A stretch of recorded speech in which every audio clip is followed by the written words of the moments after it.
Good morning and welcome back to my ছোট্ট blog guys. আর আজকে আমি যাচ্ছিলাম 12 ডিগ্রি সেলসিয়াস থেকে প্রায় 2-এ।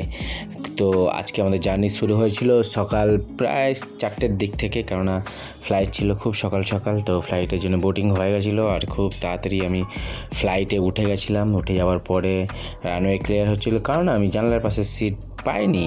তো আমি 2 ঘন্টার মধ্যে নেমে গেছিলাম মাসিউরিতে নিয়ে যাওয়ার পরে আমি এর আগে কোনো দিন মাসিউরিতে যাইনি। তো রাস্তা দেখতে দেখতে কোনো একটা জায়গায় প্রথমবারের জন্য দাঁড়িয়ে গেছিলাম কিছু খাওয়ার জন্য।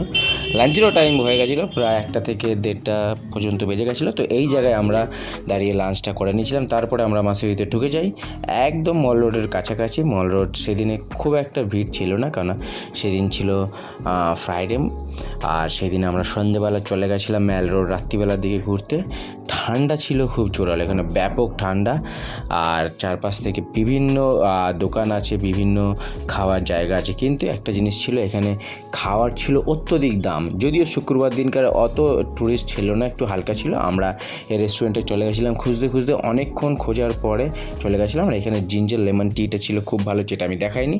আর এখানে আমরা তারপর নিয়েছিলাম মোমো খেতে খেতে সময় হয়েছিল, কারণ প্রথম দিন বেশি কিছু এটা খাইনি, অলরেডি পেট ভর্তি ছিল। বাই বাই গাইস, দেখা হচ্ছে কালকে।